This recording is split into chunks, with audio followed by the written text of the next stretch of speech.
नमस्कार। आज हम कहानी भूत क्रमांक 29 साजिश और रहस्य के दूसरे भाग पर बात कर रहे हैं।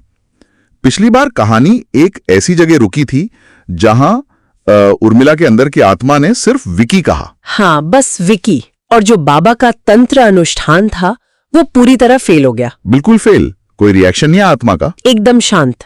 और यहीं से मतलब असली मिस्ट्री शुरू होती है। हाँ, क्योंकि सवाल ये उठता है कि अनुष्ठान फेल हुआ क्यों? सही बात है। क्या आत्मा किसी और के कंट्रोल में है? कोई ऐसा है जो बाबा से भी ज्यादा पावरफुल है? या फिर ये जो विकी नाम आया वो बस ध्यान भटकाने के लिए था? बिल्कुल, ये भी हो सकता है, एक छलावा। हाँ, बाबा का शक भी कुछ ऐसा ही है। वो कहते हैं ना कि अगर आत्मा अनुष्ठान में शांत रहे तो समझो वो किसी के काबू में है। हाँ, लगता है कोई है जो पर्दे के पीछे से ये सब कंट्रोल कर रहा है। और ये खेल काफी सोचा समझा लगता है। बाबा को शक है कि ये विकी नाम जानबूझकर उछाला गया है ताकि सब लोग गलत दिशा में सोचने लगे। करना होगा, उसे बातों में उलझाना होगा। हाँ, ताकि असली जो मास्टरमाइंड है उसका कुछ पता चले, कोई सुराख मिले। लेकिन फिर वो अचानक गांव से चले जाते हैं। ये बात भी बड़ी अजीब है। बहुत अजीब।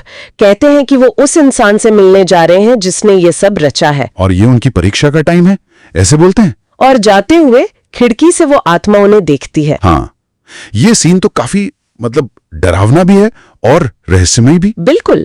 बाबा का ये स्टेप बहुत रिस्की है। एक तरफ आत्मा को उलझाने का प्लान, दूसरी तरफ खुद उस अनजान दुश्मन से मिलने चले गए। हाँ, गांव वाले भी कंफ्यूज्ड हैं। कुछ लोग बाबा के प्लान में साथ हैं, कुछ डरे हुए हैं। माहौल काफी टेंशन वाला है, अनिश्चितता है। और बाबा का जाना, आत्मा का देखना, क्या मतलब है इसका? क्या आत्मा को पता है वो कहाँ जा रहे हैं? सोचने वाली बात है। लेकिन कहानी में सबसे बड़ा ट्विस्ट तो तब आता है जब बाबा साजिद से मिलते हैं। हाँ, साजिद नाम के आदमी से। और सारी बातें बताने के बाद बाबा एक ऐसी लाइन बोलते हैं जो दिमाग घुमा देती है। कौन सी लाइन? वो कहते हैं, शायद साजिद ही है घोष नंबर 29। ओह, ये तो पूरा गेम ही बदल देता है। हाँ, मैं भी पढ़कर एकदम हैरान रह गया था। साजिद घोष नंबर 29। लेकिन सूत्र में तो लिखा है कि साजिद एकदम नॉर्मल इंसान दिखता है, उसमें ऐसा कुछ नहीं है। मतलब भूत जैसा कुछ नहीं? हाँ बिल्कुल।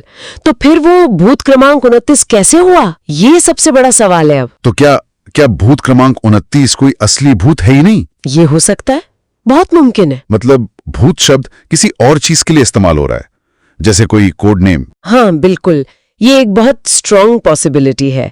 साजिद का इंसान होना हमें मजबूर करता है कि हम भूत का मतलब बदल कर सोचें। अच्छा, हो सकता है घोष नंबर 29 किसी ऑपरेशन का नाम हो, या किसी नेटवर्क का, या कोई छुपी हुई ताकत जिसका साजिद हिस्सा है या हेड है। हाँ शायद। बाबा का उसे घोष नंबर 29 कहना, हो सकता है वो उस पूरी साजिश की तरफ इशारा कर रहे हों जिसका सेंटर साजिद है। तो मतलब अब हमारे पास कई पहेलियां, एक आत्मा है जो कंट्रोल में है, एक मिस्ट्री मैन है साजिश करने वाला, और सबसे बड़ा सवाल, भूत क्रमांक 29 कौन है? जो शायद एक जीता जागता इंसान है, साजिद।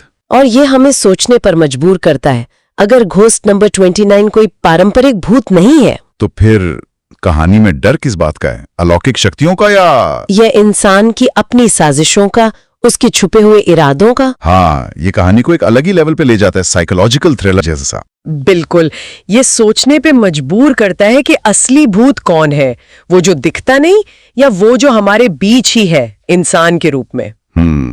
ये सवाल वाकई इस कहानी को सिर्फ एक हॉरर स्टोरी से कहीं ज्यादा गहरा बना देता है।